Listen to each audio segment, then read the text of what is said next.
The paradox of virtue. Kindness is among the highest human virtues, the force that binds societies and softens the hardness of life. Yet even virtue, when unmeasured, becomes destructive. The Stoics, from Zeno to Marcus Aurelius, taught that moral goodness must follow reason, logos, the faculty that discerns proper measure.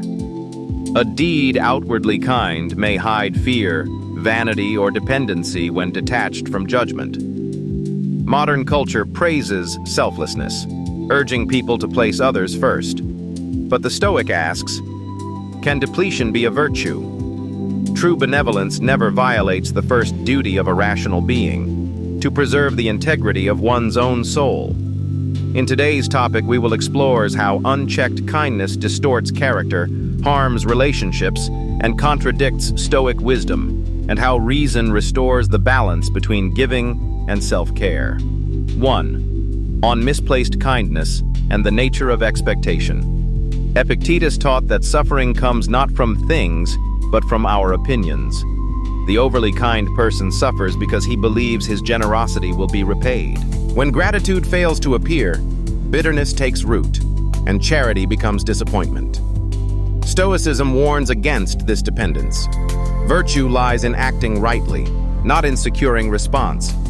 The wise person gives freely, detached from outcome.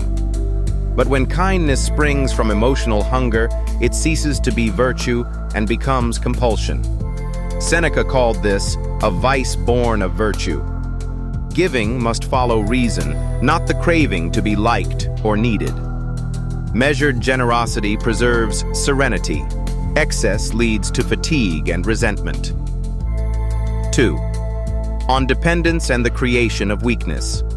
Unchecked kindness often breeds dependency. The more you do for them, wrote Marcus Aurelius, the more they expect. Constant assistance erodes gratitude. People adjust to being served and forget responsibility. To the Stoics, every rational being must bear its own burdens. Over-helping deprives others of the chance to practice strength and discipline. It becomes an injustice disguised as love. The proper way is through sophrosein, temperance, giving aid without usurping another's autonomy. Real compassion strengthens the recipient's virtue. Misguided compassion makes him weaker. 3. On neglected self-care and the loss of identity. Those who live only for others soon forget themselves. Seneca warned that scattering the mind destroys peace. No man can live well who gives himself to many. In serving all, one serves none. For the Stoics, self-care is not indulgence, but duty. The soul, a spark of divine reason, must be preserved. To exhaust it in endless service is to neglect the sacred. Marcus Aurelius advised, a man must stand erect, not be held erect by others. Only the stable mind can act justly. The weary mind reacts without wisdom. True benevolence begins with inner order. One must first heal oneself before healing others. 4. On the appearance of weakness and the misjudgment of others. When limits are never set, others mistake kindness for weakness. Stoic psychology understood this. Men test boundaries by nature. The accommodating person invites exploitation, for if he never refuses, he teaches others to use him. Epictetus wrote, if you wish to be loved, love yourself rightly. The person who says no calmly and yes wisely earns respect. Excessive yielding breeds contempt. The Stoic ideal, autarkeia, self-sufficiency, teaches that the truly kind act from strength, not fear. Their charity is deliberate, not desperate. 5. On the corruption of relationships and the low vibration of the soul. Every act of compassion expends energy. When given without discernment, it drains the soul, lowering its harmony with nature. The Stoics called this disturbance of the ruling faculty the loss of apatheia, tranquil balance. The fatigued spirit attracts the parasitic, complainers and manipulators who sense weakness. Marcus Aurelius observed that Like is drawn to like. Disorder invites disorder. To preserve vitality, one must give selectively, guided by reason. The healthy soul aids without exhaustion and restores itself through solitude and contemplation. 6. On addiction and the loss of freedom. Seneca compared passion to slavery. When kindness becomes a compulsion, it enslaves. The man who cannot rest unless he pleases others is no longer free. His will bends to habit and social pressure. Stoic freedom means obedience to reason alone. When generosity is no longer a choice but an impulse, it becomes vice. Society may praise such selflessness, but Marcus Aurelius warned against living for applause. The wise give from principle, not from addiction to approval. To refuse unjust demands is not cruelty, it is justice to oneself.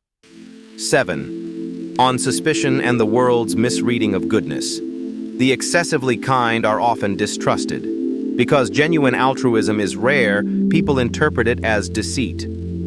Stoic philosophy accepts this.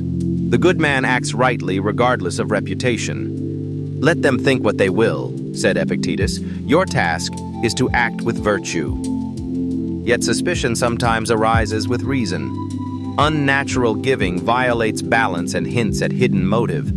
Even the unphilosophical sense that endless generosity is unnatural. Stoic wisdom thus teaches endurance under false judgment, but also correction of cause. Purify intent, give rationally, and avoid appearances that contradict reason. 8. The 4 Stoic remedies for excessive kindness. 1. Self-awareness. The Delphic and Stoic command, know thyself, remains essential. Observe emotions, fatigue, guilt, resentment, as warnings of excess.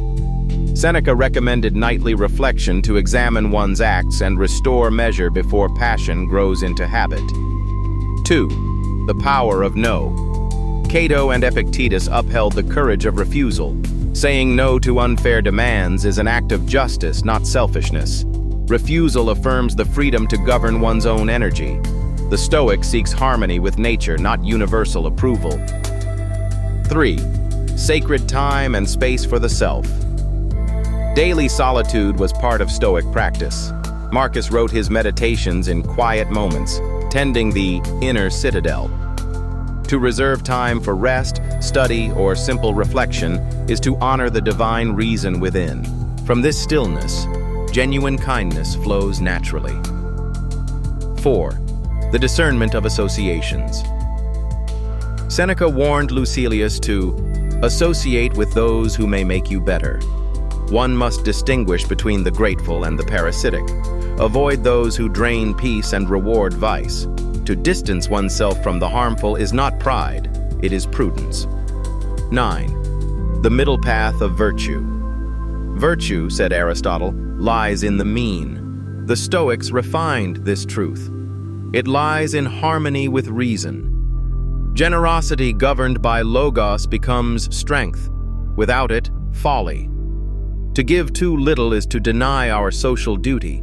To give too much is to betray our own nature. The world celebrates boundless kindness, yet wisdom demands proportion. The Stoic does not cease to care. He cares rightly. His aid is measured, his compassion free of servitude.